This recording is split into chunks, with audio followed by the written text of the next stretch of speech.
Justamente hoy, 24 de mayo, hace 21 años ya, en México se dio un hecho que habló de un México antes y un México después por la magnitud del suceso.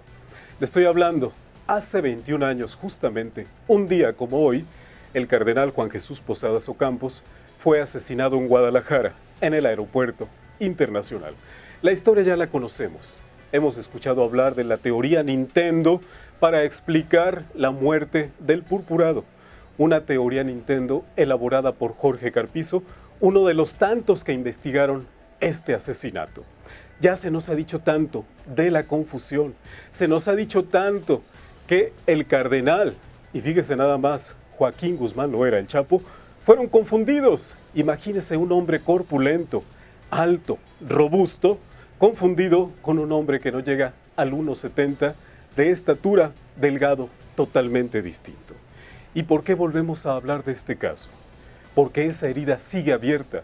Luego de 21 años, este tema, el asesinato del cardenal, es simplemente cíclico. Hoy se vuelve a hablar y hablaremos de él dentro de un año.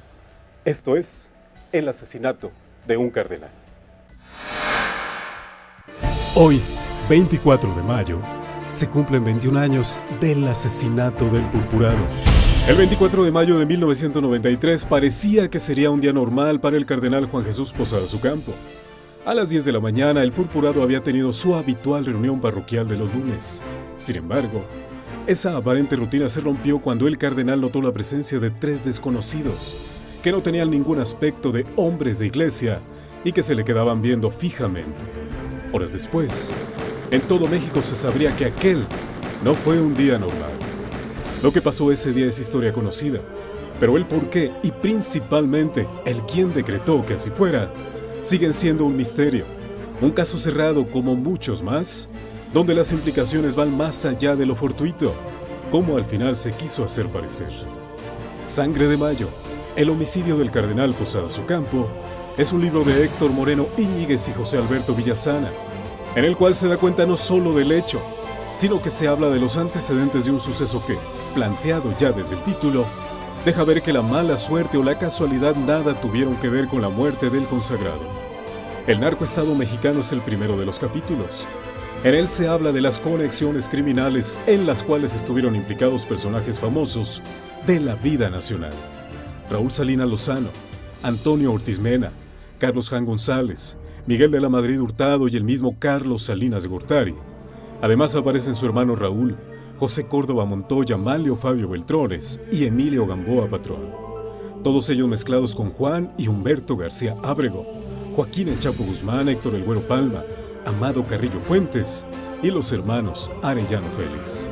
Para Jorge Carpizo, el homicidio del cardenal y de otras 6 personas se trató de un hecho azaroso, y así lo explicó a través de la versión Nintendo, llamada así debido al método pero también a su falta de sustancia. En ella, el funcionario sostenía que los crímenes habían tenido como causa el fuego cruzado. Pero la investigación posterior demostró que de los 54 disparos realizados, ninguno cruzó de lado a lado, sino que todos se incrustaron en el automóvil de Posadas Ocampo, verdadero blanco de los sicarios. Por ello, quizá, Antonio Lozano Gracia y Pablo Chapa Besanilla corrigieron y afirmaron que todo se debió a una confusión.